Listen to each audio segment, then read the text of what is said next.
I have a letter here to read to you. It's a letter from somebody who lives in a local congregation, not in this area, somewhere else, but to an individual who was hoping to move into their congregation. And the person who's going to receive this letter, or who did receive it, was just wondering about what things were like locally. And this is part of the letter that they got back. It starts off as follows. Greetings. You asked about the traveling overseer. Well, you always wonder what to expect with a new one, don't you? I think you'll have to make up your own mind about this brother, and I don't want to say too much to prejudice you.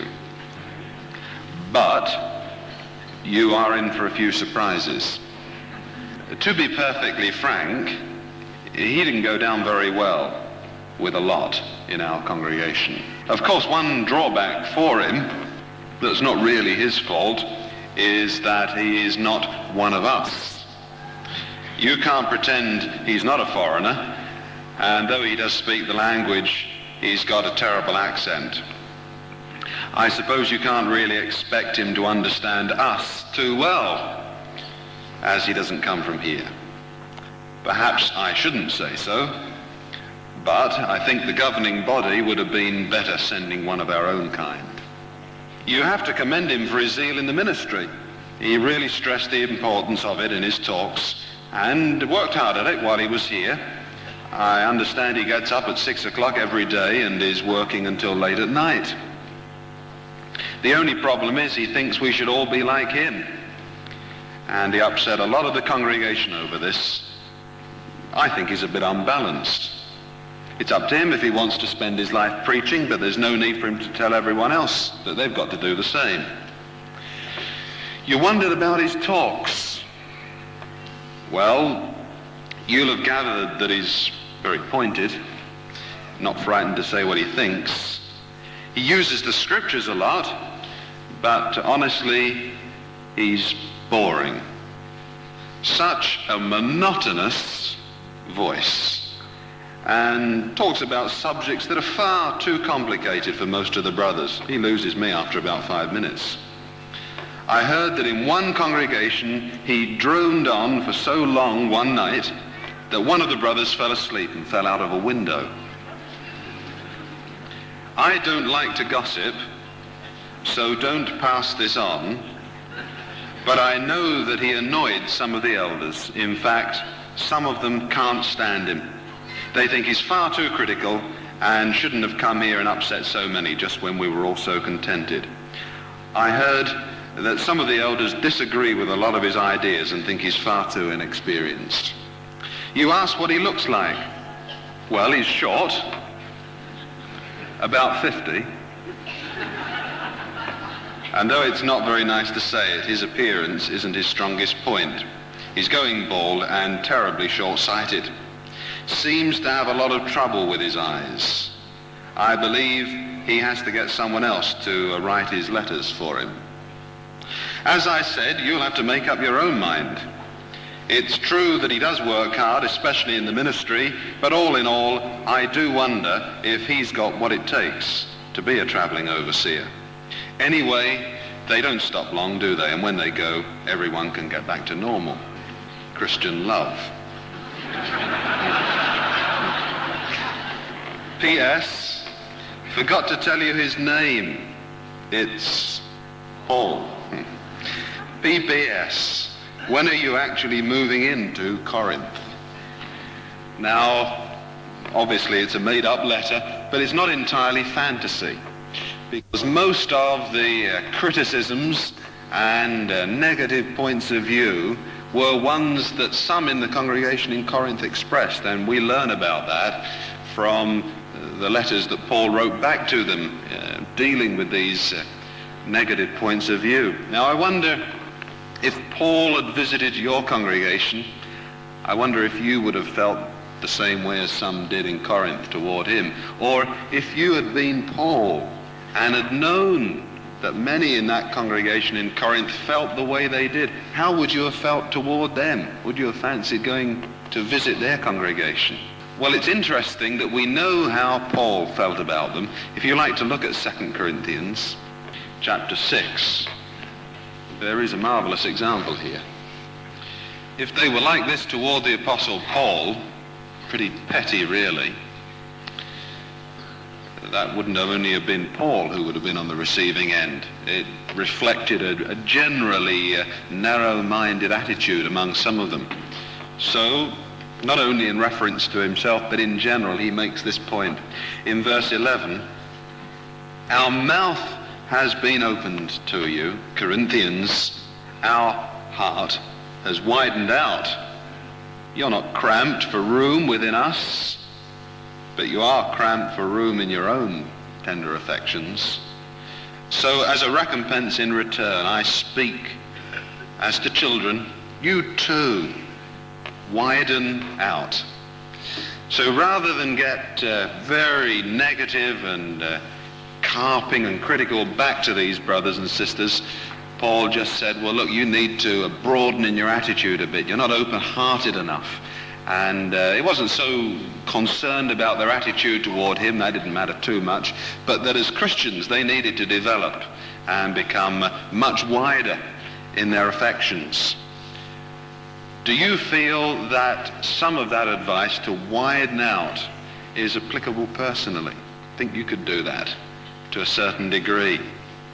Just because we are in the Christian congregation doesn't mean that we automatically get on with each other, does it? It doesn't just happen spontaneously. And especially when you keep in mind that we come from so many different backgrounds from each other. Things in our backgrounds that perhaps would make a great deal of antagonism if we were in the old system. For example, think of the number of different nationalities that we have, even just within one congregation sometimes. You might like to be thinking about this. I'll ask you about it later on. How many nationalities do you think there are represented within our circuit? Just turn it over in your mind and see what answer you come up with. And then, of course, it's not only nationality that makes us different from each other. There are racial differences in some cases. That in turn means quite serious cultural gulfs because of our background. Maybe our language might be different, or perhaps the accent we speak with. Anyway, that might be different. We come from different social backgrounds. Some of us have a much higher income than others, different educational backgrounds, so we might go on. There are so many possibilities for us not getting on with each other within the Christian congregation, and we haven't even dealt with just personal frictions. And these background differences are not easy to change, are they? Very difficult to come to terms with. Don't just go overnight. What we're going to do to help us really look at ourselves is look at the typical composition of a congregation in the first century, one we know a little bit about. It was the congregation in Colossae. Now, you may have wondered sometimes just what different types would have existed back there. Well, we got a little glimpse of this. You might turn to Colossians chapter 3.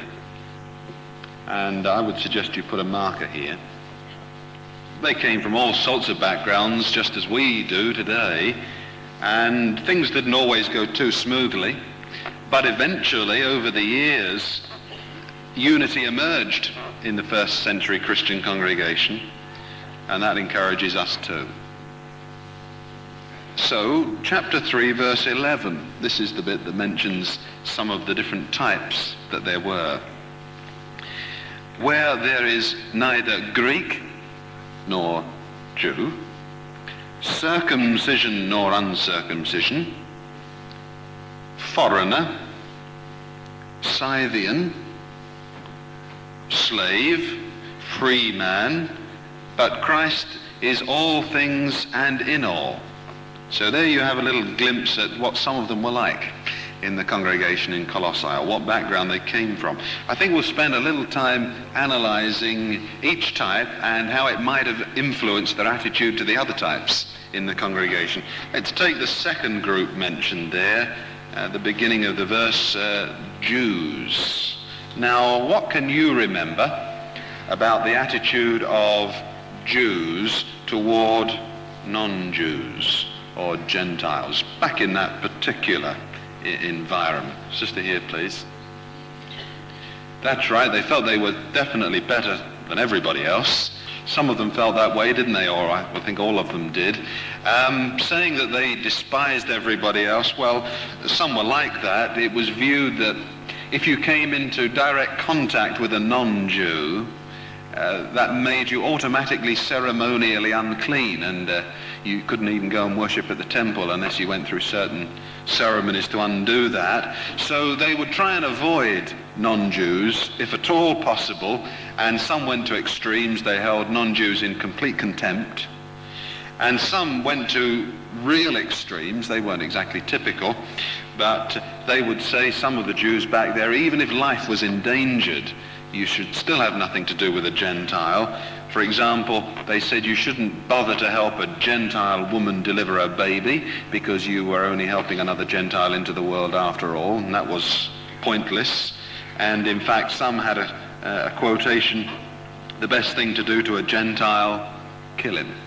And that was the extreme of some of their views. And of course, that wasn't just something that had happened overnight. These attitudes had developed over about 2,000 years. So tradition and prejudice added together over such a long period, well, as those Jewish ones came into the Christian congregation, they didn't just change overnight. Can you remember with Peter, who was the one who initially got things going, or was used by Jehovah to get things going and introduce Gentiles into the congregation? He was given a vision for Jehovah to try and get the message across that now Gentiles would be acceptable as his worshippers. But Jehovah had to repeat the vision 3 times. Peter wasn't going to have anything of it right at the beginning. After 3 times he did start to get the message. In fact, if you look here, keep your marker in Colossians 3, but have a look at Acts chapter 10. Very important principle stated. It got ingrained into Peter's thinking after a series of very stunning events for him. This particular point, it's chapter 10 and verse 34. At this, Peter opened his mouth and said, "For a certainty I perceive that God is not partial." But it was quite a statement for a man steeped in his background to actually be able to say that. Quite a courageous remark, really. And yet, though he was the one who was used for the trigger for the whole situation of Gentiles coming into the truth, 15 years later, he had to get a public reproof from Paul. And you remember the cause of it. He and another member of the governing body, Barnabas, had been in the Antioch congregation. There was a mixture of Jew and Gentile Christian there. The Jewish Christians just couldn't get on with the Gentile ones. They refused even to eat with them. And Peter and Barnabas, members of the governing body, difficult to take it in, but that was the case, they had sided with the Jewish Christians. And this was even after the Council of Jerusalem that was supposed to have sorted the whole thing out. Peter had even taken a leading part in that discussion. And so Peter didn't just change his attitudes or his prejudices that quickly. Now, what about the Jews and non-Jews back there in the Colossian congregation? I wonder if they would refuse to mix with some of the Gentile Christians, like happened in Antioch. It had been so ingrained in them to reject Gentiles. There would have been a lot of things, if it came to a meal, that they would have refused to eat. You remember Jews had all sorts of unusual dietary laws, and that was a bit of an issue back there. Maybe they would come along to a meal if they just gave in with a Gentile Christian, and it could have been pork, couldn't it? Can you imagine maybe the reaction of the Jewish Christian to that? So there would certainly be a need for Jewish Christians to apply Paul's counsel to widen out. It would be a difficult thing for them. Now, the other group that was mentioned first of all in that scripture back in Colossians 3, if you can just look back at it again, just at the beginning of verse 11, was Greek. They were set sort of as a counterbalance to the Jews. Now, what did Paul have in mind there? It might not be quite as simple as it seems. The Greeks, as a nation, had previously been the world conquerors, Alexander the Great's time, but that was 200 years before this. Past 2 centuries, they'd been under the control of Rome, So at this stage, Greeks didn't really have any political power, but they were still extremely influential, top dogs in some ways back in the Roman Empire. A little clue to that is that Latin, the language of the Romans, was not the international language, was it? Greek was the international language. That's the clue, really. When it came to things like education, philosophy, ideas, literature, art, culture, and all of that sort of thing, the Greeks were still the world leaders. Wealthy Romans would try and get a Greek tutor at home for one of their children, and when their sons grew up, they would send them off to Athens, to university in Greece, to finish off their training.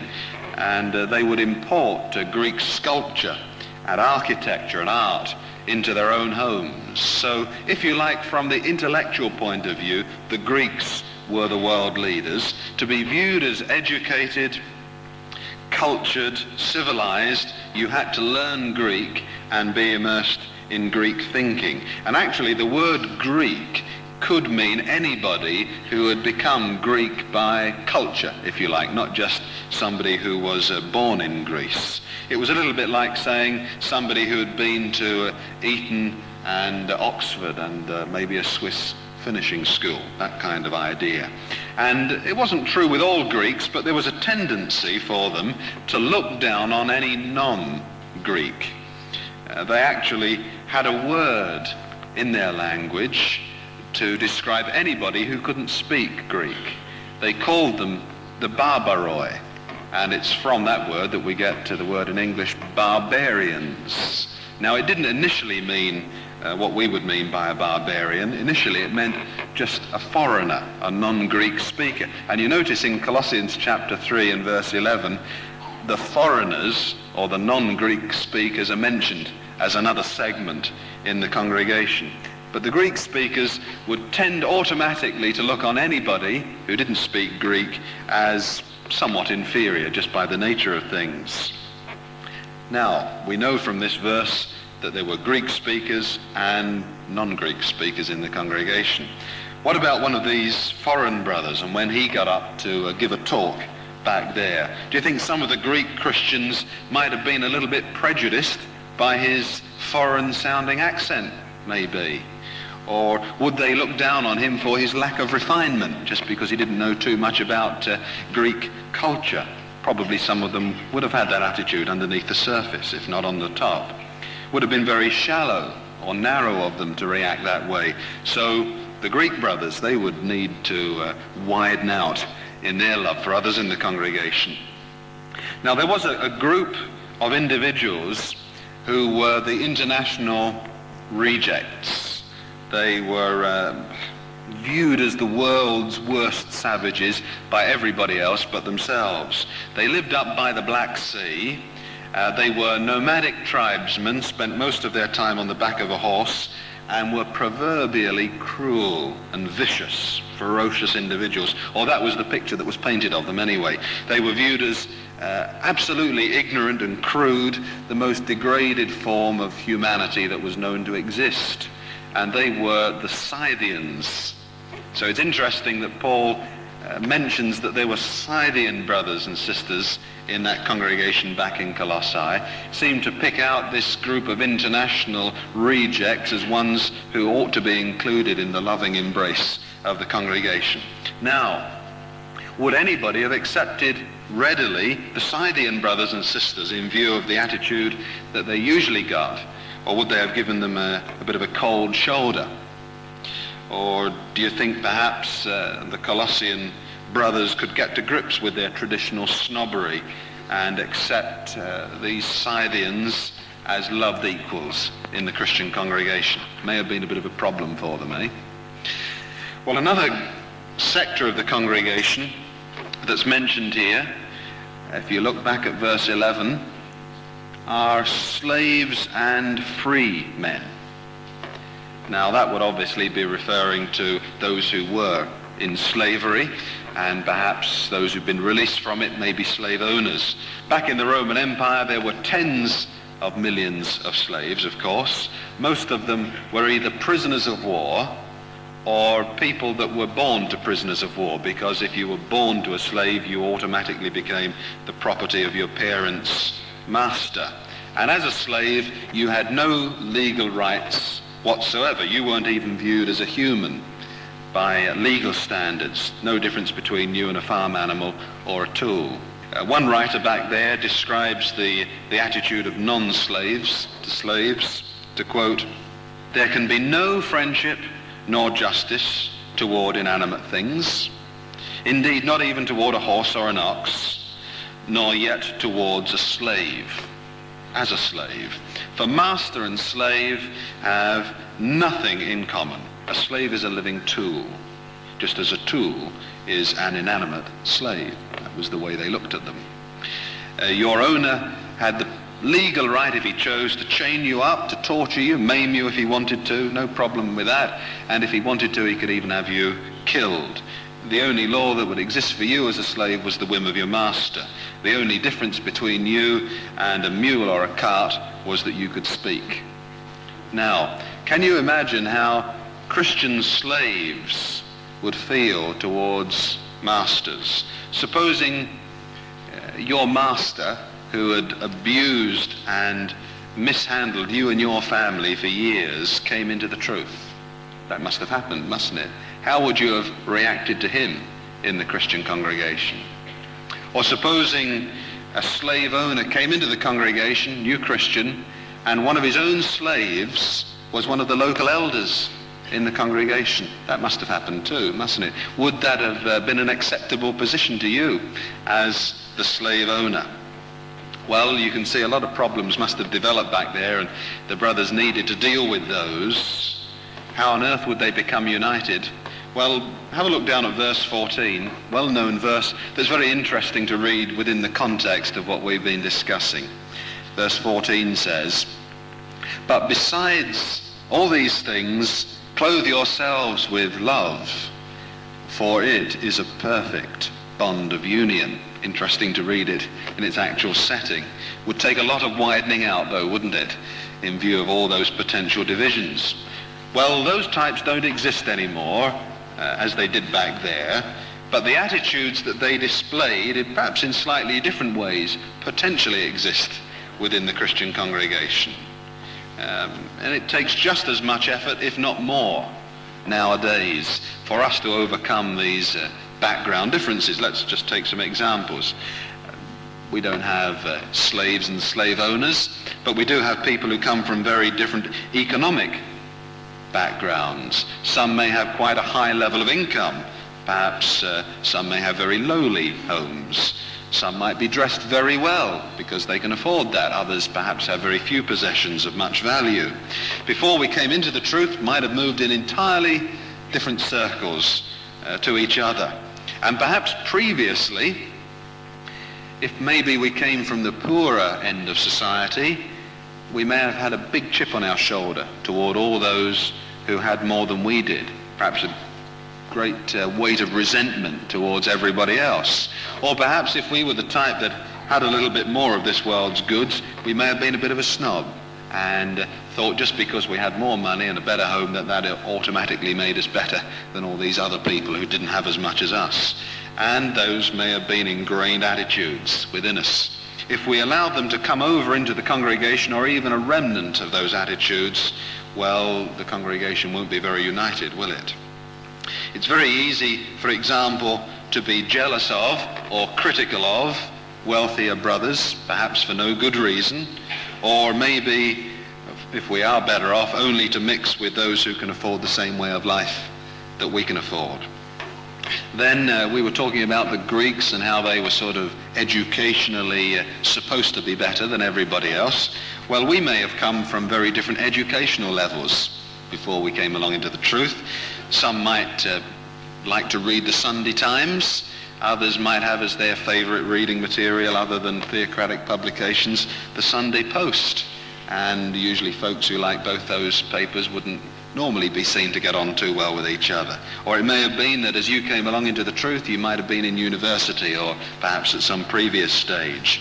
Others in the congregation couldn't even read before they came along into the truth. They were taught to as they became Christians. great deal of difference when you come from such different backgrounds. It may be very easy for us to gravitate in the congregation toward those who came from a somewhat similar background to the one we had. But if that happens, of course, little cliques build up, and that's division. And then, coming back to something we mentioned right at the beginning, nationality. Well, I wonder how many different nationalities you think there might be represented within our circuit, both sections. Any ideas on that? Okay, yes, please. About 10? Okay, any other suggestions? All right, Brother Wells, please. 20. I suppose it all depends on what your definition of nationality is, and that tends to be rather a controversial issue within the borders of the British Isles. So if we leave out of it brothers who come from north and south of the border in Ireland, we have representatives from both sides of the border there, and Welsh, English and Scots brothers, they're representatives from each of those backgrounds. I suppose you might say that's 5 different nationalities, depends on how you want to look at it. Apart from those, there are 17 other different nationalities. I'll just read them out to you. You might be interested to hear. Australian, Botswanan, Finnish, German, Ghanaian, Guatemalan, Guyanese, Indian, Italian, Jamaican, Kenyan, Pakistani, Panamanian, Polish, Swiss, Ukrainian and Zimbabwean. And quite a number of representatives in most cases from each of those nationalities, not just the odd one here and there. Now I wonder what your reaction is to the fact that we have such a mixture, maybe 20 or more different nationalities in perhaps one of the least cosmopolitan parts of the British Isles. Now your previous attitude to people of a different nationality or a different race may have been very jaundiced or prejudiced. Some of us might have felt that others who had a different skin color to us in some peculiar way were inherently inferior. We might have been brought up on a diet of that attitude.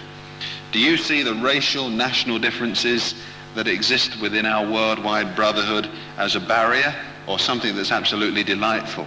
Well, I'm sure I know what your answer to that would be. Another area that this can be difficult with is if we've lived through a war, as many of you brothers and sisters will have done, and perhaps weren't in the truth and were subject to the propaganda that was designed to stir up the war effort and make you hate everybody of the nationalities on the other side in that war. That then becomes a very deeply ingrained prejudice, does it not? Is there still a little remnant of that attitude maybe left within us that we haven't yet dealt with? Peter didn't find it too easy to overcome his prejudices.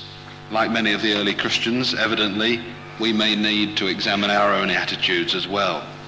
Assemblies help a great deal in this because it's an opportunity to move in a somewhat wider circle than we normally do.